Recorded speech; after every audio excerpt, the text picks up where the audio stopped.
Bienvenidos. Esta es la segunda parte de la presentación sobre calibraciones de protección radiológica. Aquí se mostrarán los aspectos prácticos de las calibraciones de dosímetros de protección radiológica.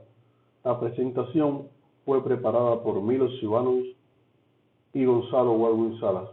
La grabación en español fue preparada por Gonzalo Walwin Salas. Esta presentación cubrirá los temas siguientes: equipamiento dosimétrico, fuentes de radiación, establecimiento de las calidades de rayos X, protocolo dosimétrico, incertidumbre de la medición, certificados de calibración y documentación del sistema de gestión de la calidad. Los equipos dosimétricos de protección radiológica son muy diversos. Los patrones primarios y secundarios están diseñados para medir la quema en aire con incertidumbres de unos pocos por cientos. Su diseño y tamaño dependen de la energía de la radiación y de la tasa de dosis a medir, pudiendo oscilar entre menos de 1 centímetro cúbico hasta 10 o más litros. El dosímetro del usuario final utilizado para magnitudes operacionales es aún más diverso. Los dosímetros personales se llevan en el cuerpo y, por ejemplo, se pueden diseñar como un anillo. Los dosímetros de área pueden ser portátiles o parte de una instalación fija y pueden construirse para medir el nivel de radiación de fondo o solo las tasas de dosis correspondientes a emergencias radiológicas. Por supuesto, esto influirá en su diseño. Algunos dosímetros también se pueden usar como monitores de contaminación superficial y, por lo tanto, están construidos con detectores dispuestos para superficies planas. Los dosímetros se basan en diferentes detectores, desde cámaras de ionización, contadores proporcionales y tubo de Geiger-Müller, pasando por detectores de centelleo y semiconductores hasta TLD y películas.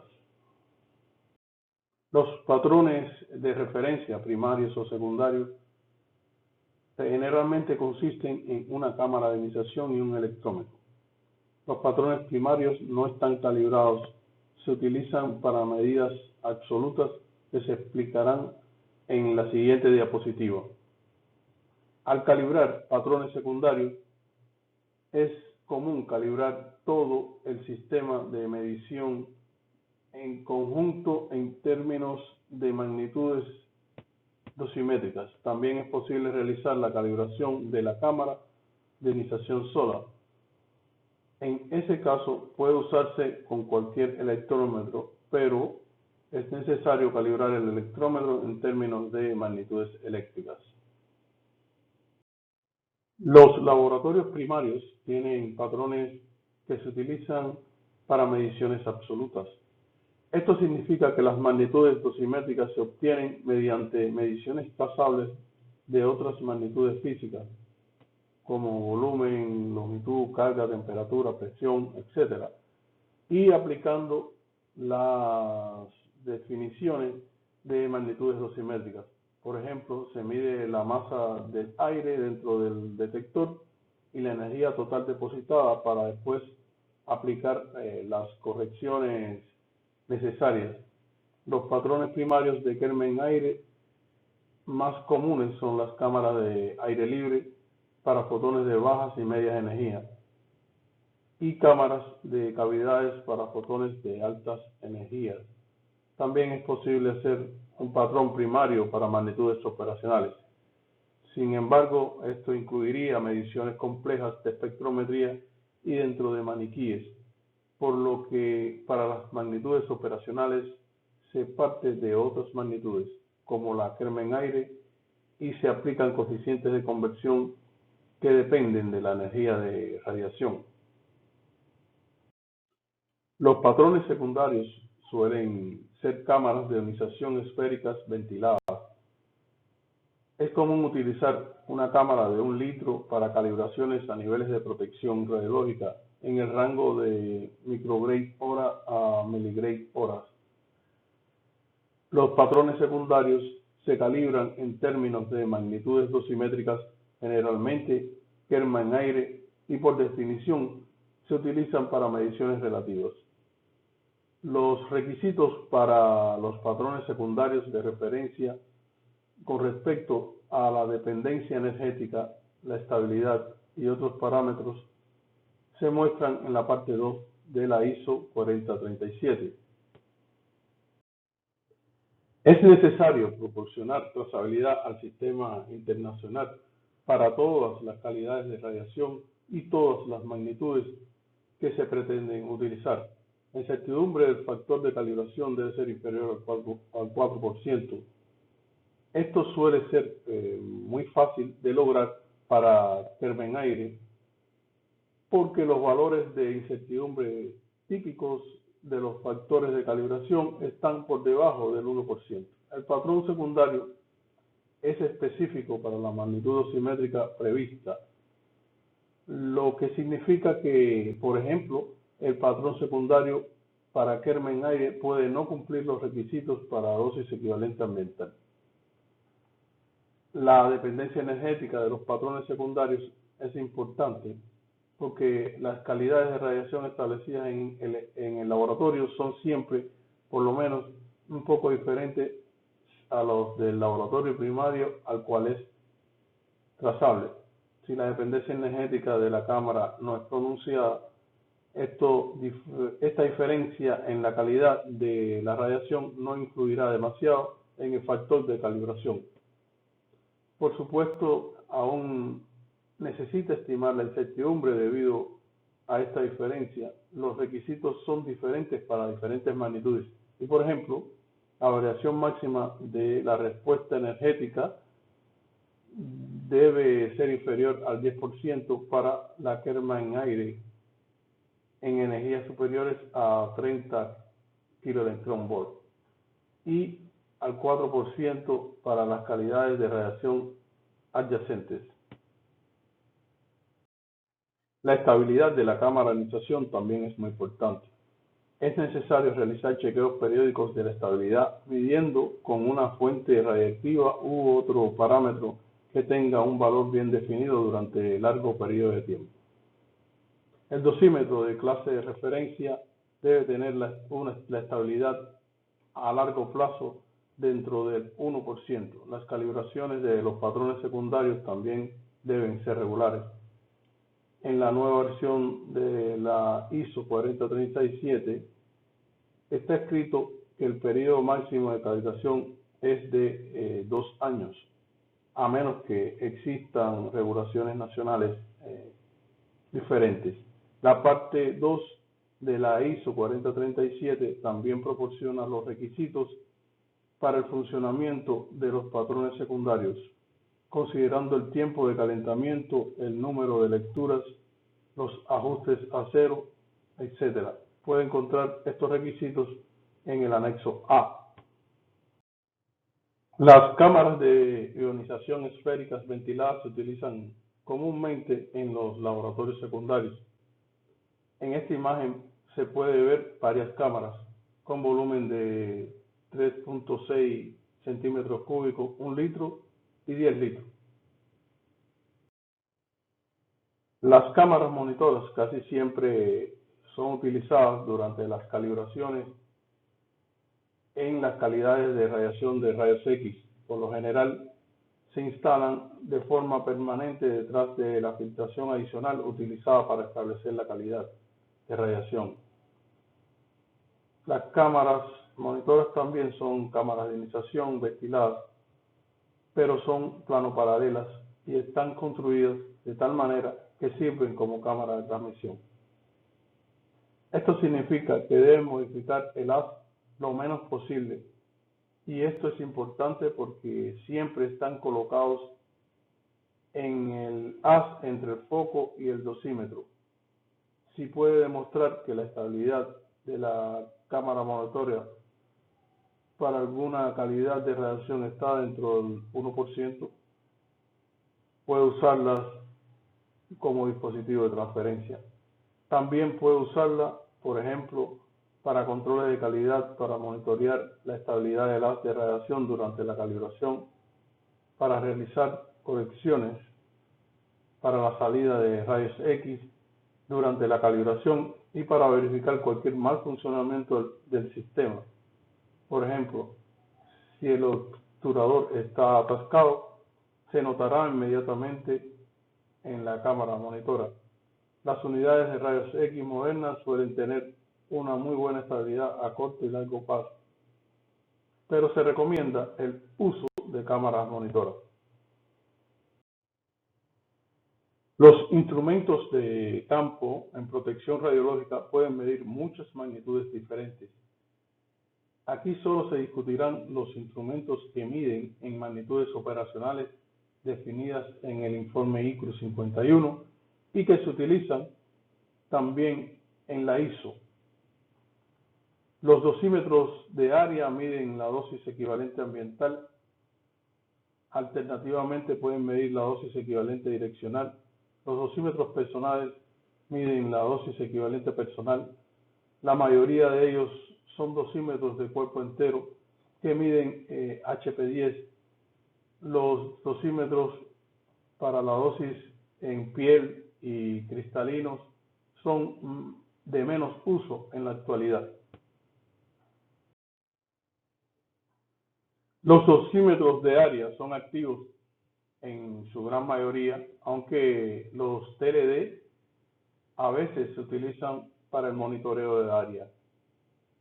Pueden tener un diseño y tamaño muy diferente y estar basados en diferentes detectores. Su precio puede diferir en dos órdenes. Los dosímetros más baratos se basan en tubos de Geiger-Müller no compensados y pueden costar alrededor de $100. En la imagen superior puede ver un dosímetro con sonda de centelleo externa. En la imagen inferior hay un tubo de Geiger-Müller. Algunos de los dosímetros más caros también pueden medir la dosis de neutrones. Puede encontrar un conjunto de requisitos para dosímetros de área y medioambientales en la IEC 60846 o la IEC 61017.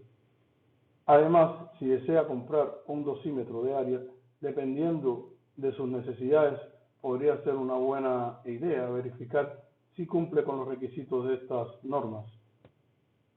La IEC 62387 proporciona los requisitos para dosímetros pasivos.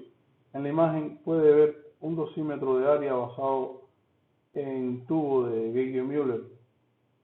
Puede medir la dosis de radiación fotónica, pero también puede usarse como monitor de contaminación. Por eso tiene un diseño diferente al de los dosímetros de la diapositiva anterior. Los dosímetros personales se usan en el tronco, los dedos, la cabeza o la muñeca. También se calibran de la misma forma que se utilizan, pero como no se pueden utilizar en los seres humanos durante las calibraciones en los campos de referencia, se calibran en maniquíes que simulan esta parte del cuerpo. Suelen ser mucho más pequeños que los dosímetros de área y tienen sujetadores para facilitar su colocación sobre la ropa. Al igual que los dosímetros de área, pueden basarse en diferentes tipos de detectores, tubos de Geiger-Müller, centellador, semiconductor. Sin embargo, en este caso los dosímetros pasivos son probablemente los más comunes que los activos. Hay diferentes tipos de dosímetros pasivos: TLD o SLD, dosímetros de película y otros. La IEC 61526 proporciona los requisitos para los dosímetros activos y la IEC 62387 para dosímetros pasivos. Se utilizan diferentes tipos de fuentes de radiación para crear campos de referencia. El primer tipo de fuente de radiación se basa en los radionúcleos cesio y cobalto. El cesio 137 tiene una vida media mucho más larga que el cobalto 60, por lo que en teoría podría utilizar la fuente de radiación de cesio durante muchos años. El cobalto, sin embargo, tiene una forma química más conveniente. Se puede producir como metal. El cesio 137 se produce normalmente como cloruro de cesio.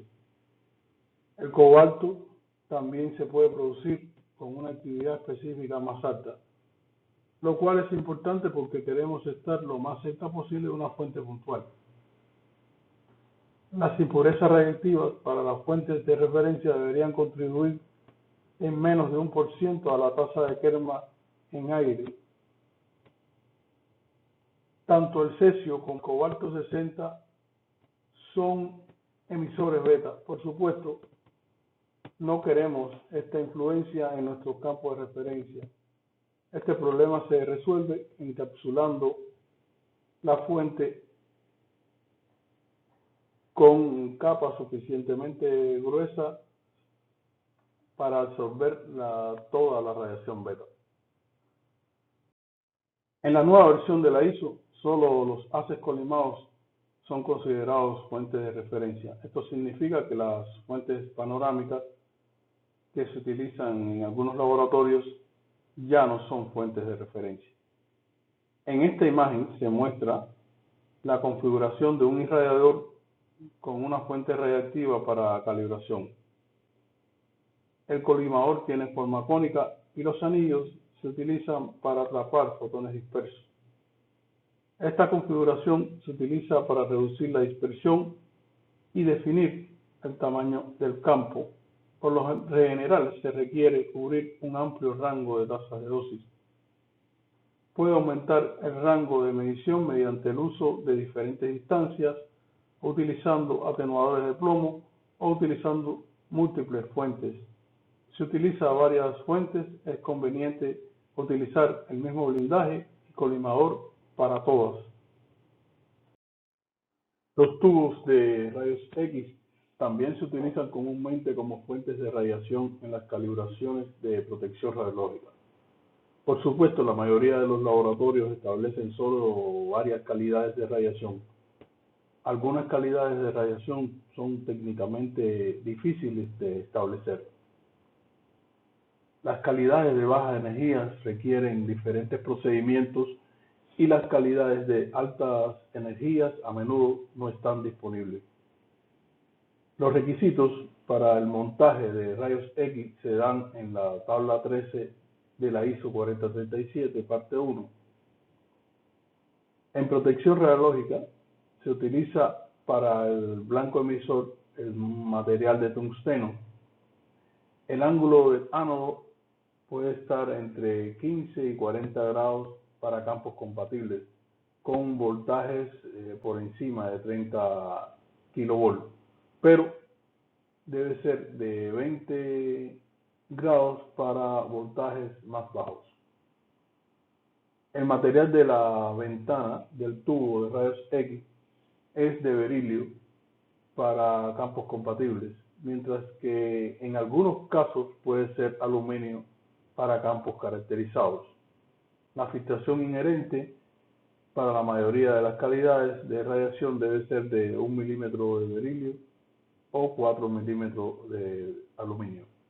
El límite de oscilación de alta tensión es de 10% para la mayoría de las calidades de radiación, pero en la parte de bajas energías puede ser tan bajo como 0.4%. La carcasa protectora del tubo de rayos X, los colimadores y el blindaje, pero también el banco de calibración, las paredes de la sala, deben diseñarse de tal manera que se garantice la contribución de radiación dispersa por debajo del 5%. Otras fuentes de radiación también se utilizan en protección radiológica, pero no son tan comunes. los aceleradores siguen siendo poco habituales.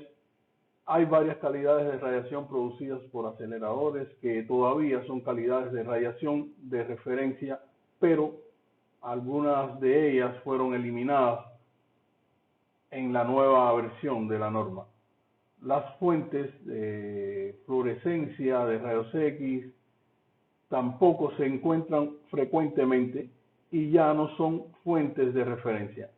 Las fuentes de americio 241 son más comunes, pero ya no se consideran fuentes de referencia. Sin embargo, si tiene una, aún puede ser utilizada de acuerdo al anexo informativo de dicha norma.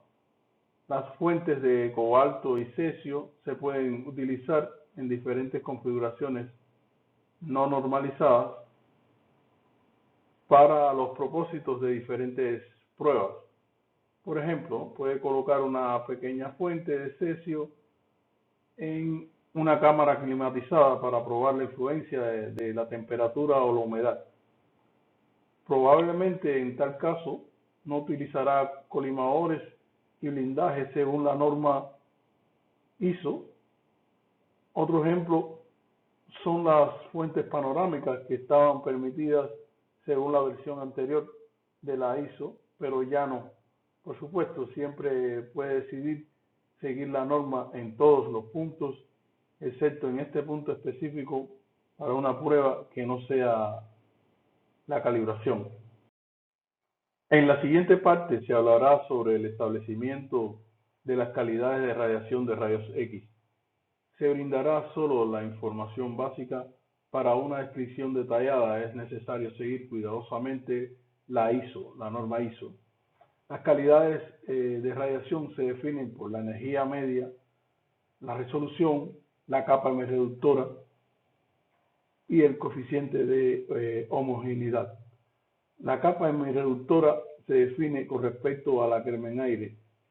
Por supuesto, si usáramos una magnitud diferente, las capas reductoras también serían diferentes, porque los espectros cambian a medida que se agrega a la filtración. En la práctica establecemos las calidades de radiación ajustando el potencial del tubo al valor estándar, ajustando la filtración total y eligiendo el ángulo del ánodo y el espesor del material de acuerdo con la norma. Si seguimos la norma, la incertidumbre que logramos para las magnitudes basadas en maniquíes para cualquier calidad de radiación establecida es del 6% al 10%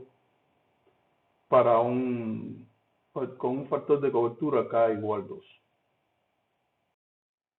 Existen 4 series de calidades de radiación. Estas series son de alta tasa de Kerman-Aire H, sus siglas en inglés, serie de amplio espectro W, serie de espectro estrecho N, serie de baja tasa de Kerman-Aire L.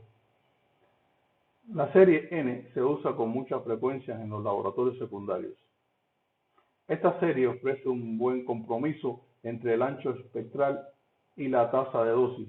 Sin embargo, por lo general, la tasa de dosis mínima que pueda lograr con la serie N es de alrededor de 100 microsievert hora, por lo que para algunos dosímetros con un rango de medición pequeño puede ser necesario utilizar la serie L.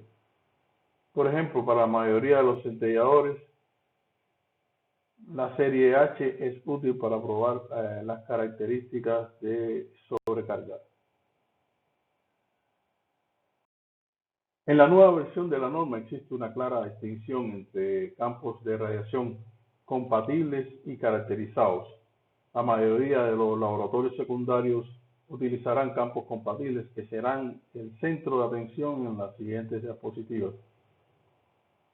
Debido a que el aparato de rayos X es compatible con el aparato ideal, no es necesario realizar una caracterización completa, por lo que una simple validación mediante mediciones de la capa M reductora es suficiente.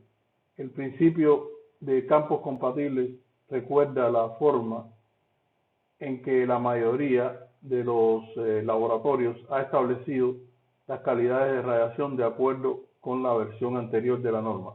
Los campos caracterizados no requieren de aparatos de rayos X estrictamente estandarizados, porque se requiere una caracterización completa. Un método consiste en realizar espectrometría y calcular los valores de referencia de las magnitudes a partir de los espectros. Este enfoque es muy complicado y hay muy pocos laboratorios capaces de hacerlo. El otro enfoque es el más simple. Si tiene un patrón secundario calibrado directamente en términos de alguna de las magnitudes operacionales, simplemente puede ponerlo en el campo y medir la tasa de dosis. Debido a que en el caso de campos compatibles no realizamos una caracterización detallada, los requisitos para los campos compatibles son más estrictos. Los requisitos para las calidades de radiación con las energías medias más bajas son los más estrictos de todos, por lo que la filtración también es importante, no solo el voltaje. A medida que aumenta la energía media, los requisitos se relajan más hasta llegar a una meseta en aproximadamente 30 a 40 kiloelectronvolt. Si está utilizando un campo compatible, cuando lo valida, demuestra que el coeficiente de conversión de la ISO es apropiado para su campo. Entonces, en ese caso, puede simplemente multiplicar la quema en aire medida por el coeficiente de conversión apropiado para obtener la magnitud operacional. La nueva norma requiere mediciones invasivas de alto voltaje mediante una cadena de resistencia calibrada. Los requisitos de incertidumbre para las mediciones del alto voltaje se muestran en una tabla y son diferentes para las diferentes calidades de radiación. Existe un gran problema con este requisito, porque la mayoría de los laboratorios secundarios no tienen divisores de voltaje y obtenerlo no será una tarea fácil. Dentro del tubo de rayos X, el material del blanco emisor debe estar hecho de tungsteno. Los requisitos para el ángulo del ánodo no son muy estrictos, a menos que desee establecer campos compatibles con alto voltaje por debajo de 30 kilovolts. En este caso, el ángulo debe ser de 20 grados. La oscilación del alto voltaje no suele ser un problema, porque los generadores de alta tensión modernos producen un potencial casi constante, con oscilaciones por debajo de 1%. Sin embargo, si tiene un aparato viejo, para la mayoría de las calidades de radiación, incluso el 10% es aceptable. El tubo de rayos X debe ser de tipo metal cerámico. La filtración fija consta de ventana del tubo, refrigerante, aire y otros materiales y se expresa en equivalente a milímetros de berilio o equivalente a milímetros de aluminio.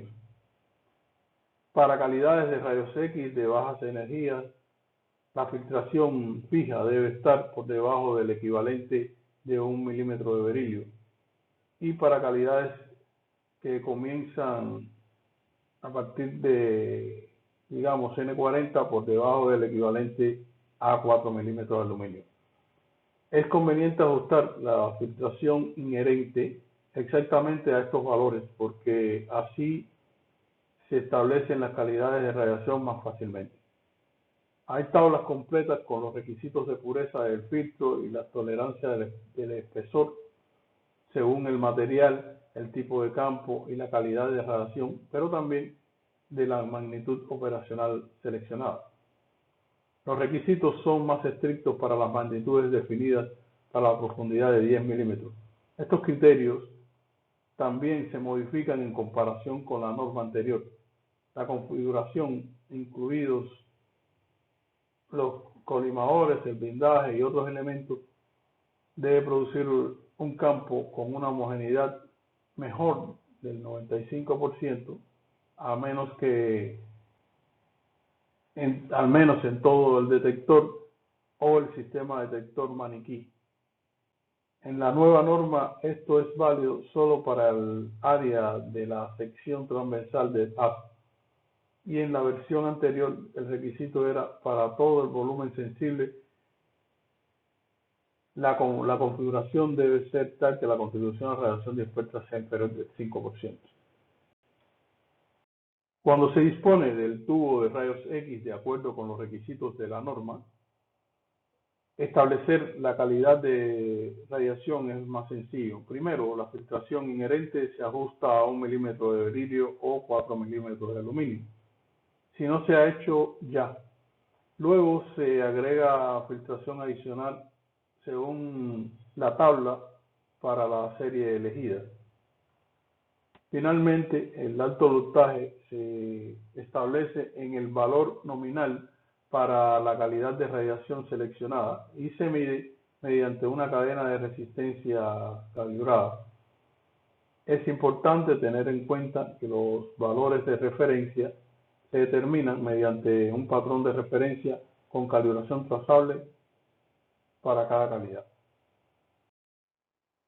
Una vez establecida la calidad de radiación, deberá validarla. La validación de los campos compatibles se puede realizar mediante dosimetría o espectrometría, por lo que estos procedimientos no se limitan solo a los campos caracterizados.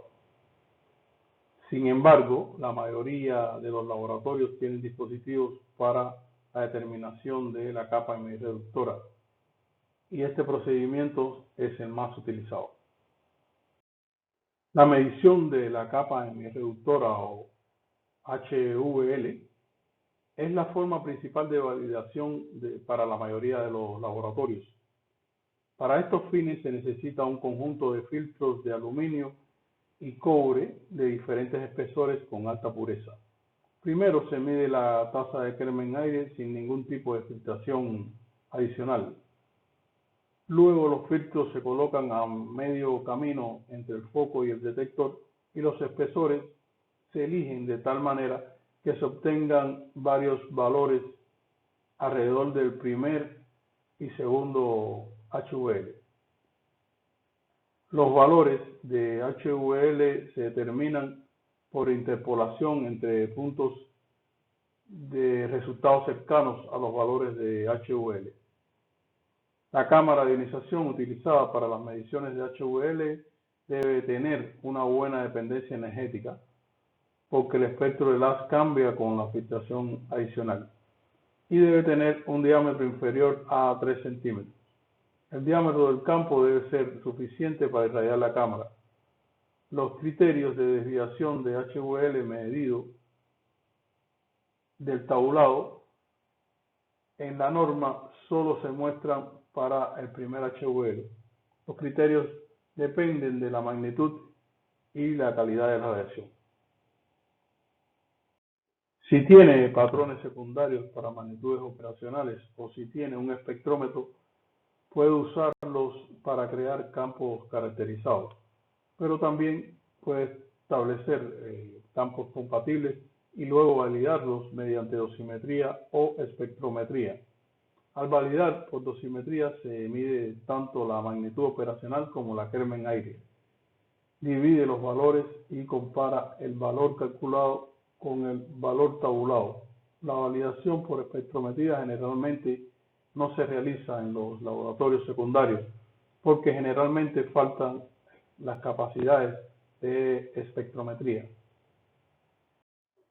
La siguiente parte de la presentación tratará sobre el protocolo dosimétrico.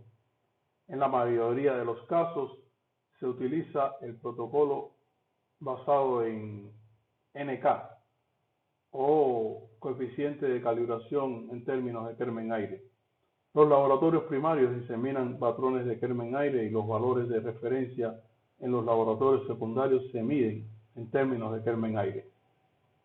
Cuando los instrumentos del usuario son calibrados, los valores de las magnitudes operacionales se calculan a partir de la Kelvin-aire y siguiendo los procedimientos descritos en la ISO. En algunos casos es posible medir directamente las magnitudes operacionales. Con otras palabras, adoptar un formulismo basado en el coeficiente de calibración en términos de magnitudes operacionales, NH. Por supuesto, esto requiere patrones secundarios para las magnitudes operacionales, que no están disponibles habitualmente. En los laboratorios de calibración solemos determinar los coeficientes de calibración. Se definen como la relación entre el valor de referencia y la indicación corregida del instrumento del usuario. El valor de referencia en sí mismo a menudo se calcula como el producto de Kelvin-aire de referencia y el coeficiente de conversión estándar para la magnitud operacional. La ISO 29661 describe cómo utilizar adecuadamente los términos de factor de calibración y coeficiente de calibración. En caso de que el resultado de la calibración sea adimensional, ejemplo, que tanto el valor de referencia como la indicación del instrumento del usuario están en Siever, el resultado es el factor de calibración. En caso de que el resultado no sea adimensional, se denomina coeficiente de calibración. Por ejemplo, los coeficientes de calibración de los patrones de referencia a menudo tienen dimensiones de Gray sobre Coulomb. Además de los factores o coeficientes de calibración, la respuesta del dosímetro también se utiliza a menudo, especialmente durante los ensayos o cuando se especifican los requisitos para los dosímetros. La respuesta se obtiene al encontrar el valor recíproco del factor o coeficiente de calibración. En la mayoría de las normas, los requisitos se dan para las respuestas relativas, es decir, para la variación de la respuesta relativa con diferentes magnitudes de influencia, como energía, ángulo de incidencia, tasa de dosis. La respuesta relativa se calcula dividiendo la respuesta para cierto valor de las magnitudes de influencia por la respuesta obtenida en las condiciones de referencia. Si miramos con más detalles cómo se determina el valor de referencia, en la mayoría de los casos se medirá alguna magnitud eléctrica mediante el sistema de medición compuesto por un electrómetro, el cable de conexión y la cámara de ionización. El valor de la magnitud eléctrica se multiplica por el coeficiente de calibración y siempre se realiza al menos la corrección por densidad del aire. La Kelvin-aire se calcula de esta manera y luego este valor se multiplica por el coeficiente de conversión. En la mayoría de los casos, la indicación de fondo se resta de la indicación del instrumento del usuario. Por lo general, no se realizan otras correcciones para el instrumento del usuario. En la mayoría de los casos, para la mayoría de las aplicaciones, esta fórmula es adecuada para la calibración. Si está tratando de reducir su incertidumbre o si está haciendo una intercomparación o si tiene algún equipo o método especial, es posible que deba realizar otras correcciones. En principio hay un número infinito de posibles correcciones, pero algunas de las más comunes son la corrección por la variación de la medición de la cámara monitora, es decir, las variaciones de la salida del rayos X, la corrección por la no linealidad, la corrección por la dependencia energética, la corrección por los efectos de saturación, los efectos de polaridad y otros. La indicación del instrumento del usuario también se puede corregir de manera similar, especialmente si el instrumento del usuario es también una cámara de iniciación. Puede ver la fórmula generalizada en la diapositiva. La irradiación de referencia de dosímetros pasivos no es una calibración, porque no se puede proporcionar un coeficiente de calibración. Sin embargo, las irradiaciones de referencia son parte habitual del trabajo de los laboratorios secundarios. El procedimiento básico es el mismo para los dosímetros pasivos y los dosímetros activos, en cuanto a establecer calidades de radiación, medir valores de referencia, calcular la incertidumbre, excepto por supuesto para la indicación del instrumento del usuario, porque los dosímetros pasivos no tienen indicación. En este caso, solo se proporciona al usuario el valor de referencia y, por lo general, el documento que se emite no se denomina certificado de calibración, sino, por ejemplo, certificado de irradiación de referencia. La ecuación básica para la irradiación es diferente que en el caso de la calibración, porque no hay indicación del instrumento del usuario. Como se observa aquí, existen varios métodos de calibración y estos métodos se describen en la ISO 29661. También puede encontrar descripciones con excelentes imágenes en el documento SRS-16. Estos métodos son calibración por sustitución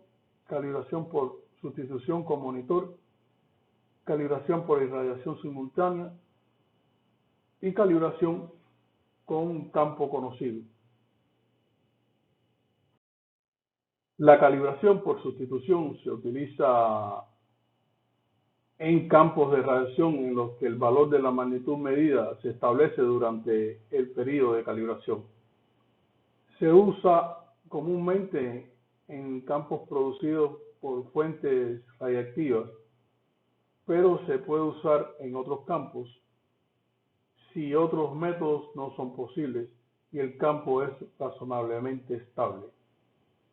Aún así, en este caso puede evaluarse la incertidumbre debido a las variaciones de la salida del campo. En el caso de los generadores de rayos X modernos, la estabilidad puede ser muy buena, pero se recomienda el uso de cámaras monitoras. El procedimiento es muy sencillo. Primero se coloca la cámara de referencia en el punto de referencia y luego se sustituye por el instrumento del usuario. Se supone que la salida del generador es constante. La calibración por sustitución con uso de monitor es exactamente lo mismo que la calibración por sustitución, con la diferencia de que hay una cámara monitora en el haz que monitorea la estabilidad del haz. Hay dos variaciones del método. En el primero, el resultado de la calibración se corrige realmente por el cambio de la salida del haz. Esto está garantizado si la estabilidad de la cámara monitora es mejor que la estabilidad del rayos X. En el caso contrario, no se realiza la corrección y la cámara monitora solo se utiliza para validar que todo esté en orden durante la radiación del instrumento del usuario. También es posible utilizar la cámara monitora como dispositivo de transferencia en caso de que su estabilidad a largo plazo sea inferior a 1%. En este caso, el procedimiento es básicamente el mismo, pero el segundo paso puede demorar días o meses. La cámara monitora se radia simultáneamente con el patrón secundario y se calcula un coeficiente de transferencia. Después de algún tiempo, la cámara monitora se irradia simultáneamente en el instrumento del usuario y el factor de transferencia de la cámara monitora se utiliza para calcular el valor de referencia. Es muy importante saber que la cámara monitora funciona básicamente como un medidor de producto quema área. por lo que el tamaño del campo debe ser el mismo durante ambas irradiaciones. Además, el factor de transferencia de la cámara monitora es válido solo para una distancia. Sin embargo, se puede utilizar para diferentes corrientes siempre que se pruebe la linealidad de la cámara. Otra diferencia muy importante entre la cámara monitora y los patrones secundarios es la dependencia energética. Las cámaras monitoras son mucho más sensibles a los cambios en la calidad de radiación y esta influencia debe estimarse y aumentar la incertidumbre en consecuencia. La calibración por irradiación simultánea se usa generalmente para la calibración en campos de aceleradores y en caso de que no se utilicen maniquíes. En caso de que el campo no sea simétrico, las posiciones del dosímetro se intercambian posteriormente y se calcula el valor medio del coeficiente de calibración. Aquí nos gustaría enfatizar que el campo conocido de referencia es un campo con una fuente radiactiva previamente calibrada a diferentes distancias con uso de un patrón dosimétrico. Para muchos laboratorios secundarios, la mayoría de las calibraciones se realizan mediante este método. Se utiliza con fuentes de cobalto y cesio, en cuyo caso la tasa de dosis disminuye de la misma forma que la actividad, es decir, de acuerdo a la ley de desintegración radiactiva. La calibración del campo se realiza periódicamente, cada 2 años aproximadamente. Una forma de realizar este método es medir la tasa de Kelvin-aire a varias distancias. Estos valores se corrigen por el decaimiento de la fuente y por la atenuación de aire. Posteriormente se interpolan para calcular la kerma en aire a cualquier distancia. La desviación del valor de la ley del inverso cuadrado de la distancia no debe ser superior al 5%. Para las calibraciones de dosímetros de área no se usan maniquíes. Ellos se colocan libres en el aire. Eso también es válido para las cámaras de ionización que se utilizan para medir la kerma en aire. Por supuesto que no es posible colocar nada libre en el aire, pero se deben usar materiales de baja densidad y cualquier cosa pesada debe colocarse fuera del campo para reducir la dispersión. Pues bien, los dosímetros personales sí se calibran en maniquíes. Los dosímetros de cuerpo entero se calibran solo en maniquíes de tronco. Los dosímetros de piel se pueden calibrar en maniquíes de tronco, extremidades o de dedos. En cada caso, los coeficientes de conversión son diferentes. La ICRU recomienda estos 3 tipos de maniquíes. Finalmente, los dosímetros de cristalinos se calibran en maniquíes cilíndricos que aún no están incluidos en las recomendaciones de la ICRU, pero los coeficientes de conversión están disponibles en la ISO 4037 parte 3. Los requisitos de posicionamiento son los mismos para cualquier tipo de campo de referencia. Si se utilizan maniquíes, todos los requisitos se aplican al sistema maniquí más dosímetro. El campo debe ser lo suficientemente grande para irradiar el dosímetro de manera homogénea, generalmente dentro de un 95% de homogeneidad. El fabricante debe indicar el punto de referencia y la orientación y debe estar en algún lugar del dosímetro. Incluso si tiene o si se utiliza el maniquí. La determinación de la dependencia angular se realiza girando el dosímetro o el sistema maniquí más dosímetro alrededor del eje que pasa por el punto de referencia. En muchos casos, especialmente para los dosímetros de bajo costo, faltan datos sobre la posición y orientación de referencia. En ese caso, se consulta al usuario o el metrólogo para definirlo. En cualquier caso, se debe proporcionar información clara sobre el punto de referencia y la orientación en el certificado. La siguiente parte de la presentación trata sobre la incertidumbre de la medición. Recuerde que el resultado de la medición sin incertidumbre e intervalo de confianza no está completo. Los laboratorios de calibración necesitamos evaluar la incertidumbre para cada medición y calibración. Las guías ISO, IEC y BIPM pueden brindarnos ayuda general para estimar la incertidumbre.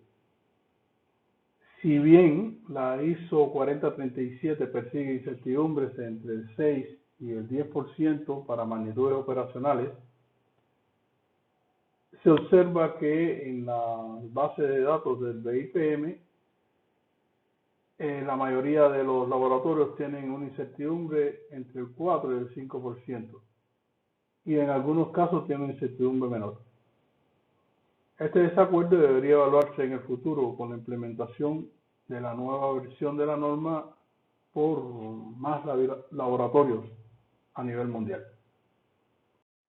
Se pueden encontrar orientaciones específicas en la ISO 4037 para la estimación de incertidumbre.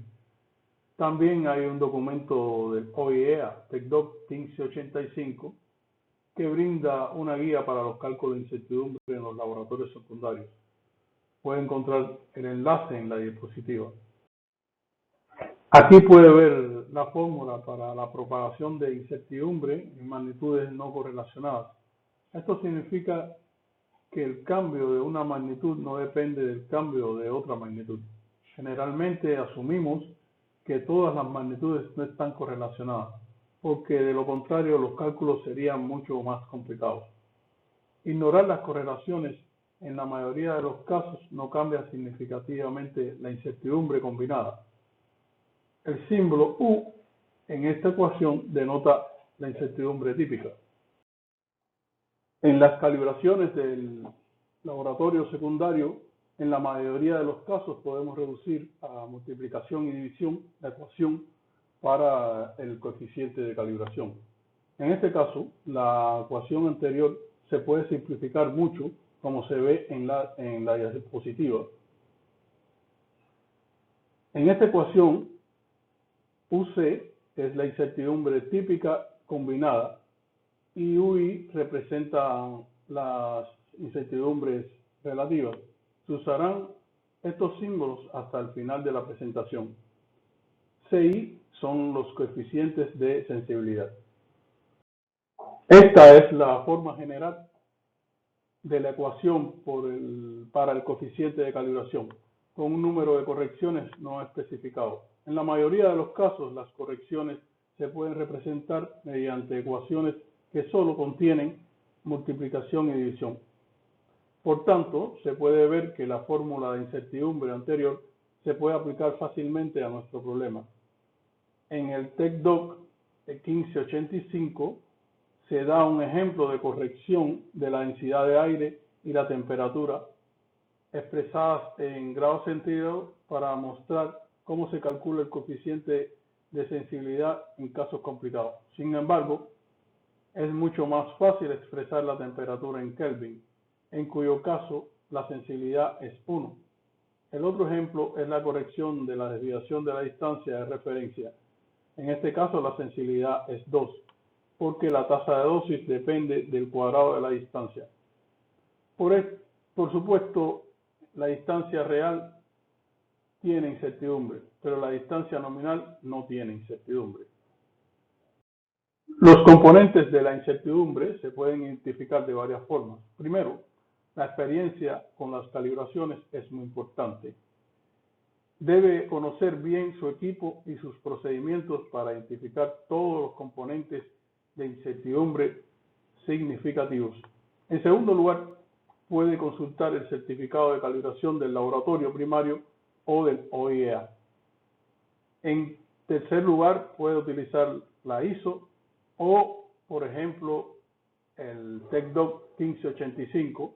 El último incluso le dará un ejemplo completo del presupuesto de incertidumbre.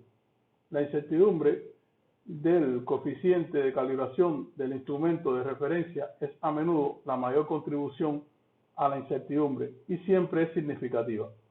Puede encontrarlo en el certificado de calibración. Otros componentes enumerados en esta diapositiva suelen ser tan pequeños que pueden pasarse por alto.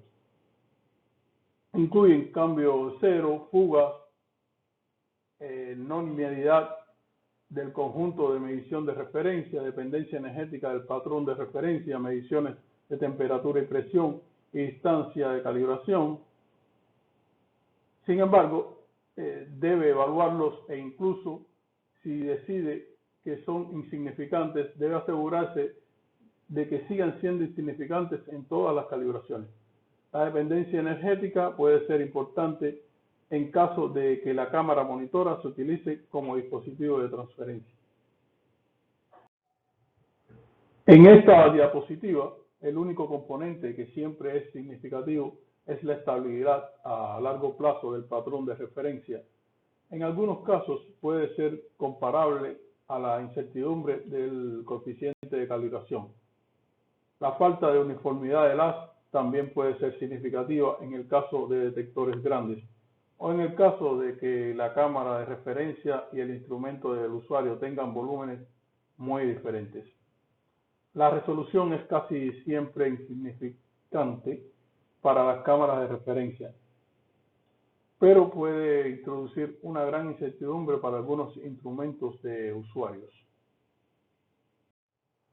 En la norma ISO hay varias recomendaciones para los valores de los componentes de incertidumbre y en algunos casos los valores recomendados parecen muy grandes.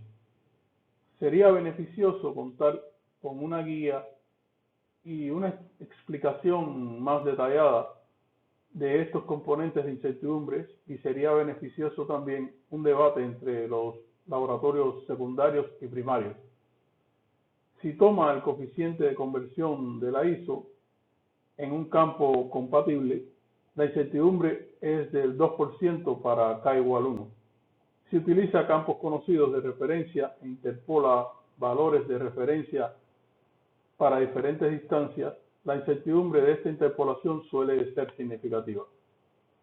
En la norma también se dan valores de incertidumbre para la irradiación simultánea de varios dosímetros debido a procedimientos simplificados y el uso de placa de PMMA. Sin embargo, sería beneficioso un poco más de orientación y discusión al respecto. Puede copiar un presupuesto de incertidumbre de otro laboratorio similar, pero debe tener cuidado de que su laboratorio siempre tenga algunas diferencias en los equipos y procedimientos y puede tener cuidado o debe tener cuidado de que el presupuesto de incertidumbre refleje estas diferencias. Si está determinando la dependencia angular de la respuesta del dosímetro, la incertidumbre del ángulo puede ser muy significativa. Esto es especialmente importante cuando se utilizan maniquíes y el valor del coeficiente de conversión depende del ángulo. Para ángulos cercanos a cero, la influencia no es muy grande, pero a medida que aumenta el ángulo, se vuelve cada vez más grande. Para resumir la discusión sobre la incertidumbre, en muchos casos, el presupuesto de incertidumbre de las calibraciones en el laboratorio secundario está dominado por tres componentes: coeficiente de conversión, coeficiente de calibración del patrón de referencia, la estabilidad del patrón de referencia. Aún así, debe estimar otras fuentes de incertidumbre para asegurarse de que sean realmente pequeñas y monitorearlas para asegurarse de que permanezcan bajas. La repetibilidad y resolución de los instrumentos del usuario pueden convertirse en fuentes dominantes de incertidumbre, especialmente a bajas tasas de dosis y para instrumentos de baja calidad. Este es un ejemplo de un presupuesto de incertidumbre de un laboratorio. Estas son las mejores capacidades de medición para la calibración de dosímetros en campos de referencia de cobalto o cesio en términos de magnitudes operacionales. Puede ver que más de 3/4 de la incertidumbre se debe solo al coeficiente de conversión. Ahora que calculamos la incertidumbre de la medición, podemos decidir entonces cómo expresarla. Por lo general, en los laboratorios secundarios, la incertidumbre se expresa con K igual 2 y se asume una distribución normal. Siempre debe indicar el factor de cobertura en el certificado, porque de lo contrario la incertidumbre es ambigua. Muchas veces se prefiere indicar la incertidumbre con 2 cifras significativas, porque algunos clientes usan los factores de calibración para cálculos adicionales. Por supuesto, el número de lugares decimales del resultado debe ser el mismo que el número de lugares decimales de la incertidumbre. Finalmente, se hablará un poco sobre el sistema de gestión de calidad y el certificado de calibración. Los laboratorios de calibración y ensayos suelen estar acreditados de acuerdo a la norma ISO 17025. Probablemente su sistema de calidad también esté de acuerdo con este documento. Esta norma proporciona los requisitos del sistema de gestión, imparcialidad y confidencialidad, requisitos estructurales, requisitos de personal, equipos, trazabilidad e instalaciones. Los requisitos del proceso incluyen la selección de métodos, muestreo, registros técnicos, incertidumbre y otros. La nueva versión de la 17025 cambia el enfoque hacia el pensamiento basado en el riesgo y es uno de los mayores cambios al pasar de la versión del 2005 a la actual. Los requisitos para el certificado de calibración se dan en la sección 7.8 de la norma 17025. Los certificados de calibración deben contener toda la información acordada con el cliente y toda la información requerida por el método y necesario para la interpretación de los resultados. Puede emitir certificados de calibración de forma simplificada si el cliente está de acuerdo, pero toda la información omitida debe estar disponible fácilmente. El certificado de calibración debe incluir título e identificación única, nombre, dirección y ubicación del laboratorio, identificación del cliente, equipo del usuario y método utilizado, inicio y finalización de la calibración, fecha de emisión y firmas de las personas responsables. Cualquier desviación del método debe indicarse claramente al cliente. El certificado de calibración también debe incluir declaración de que el coeficiente de calibración es válido solo para el artículo calibrado, incertidumbre de medición, condiciones de referencia, declaración sobre trazabilidad metrológica, si el instrumento del usuario se reparó durante la calibración, los resultados antes y después de la reparación. El certificado de calibración no puede incluir recomendaciones para el periodo de calibración. Esto solo es posible a petición del usuario. Este es el final de la segunda parte de la presentación. Gracias por su atención.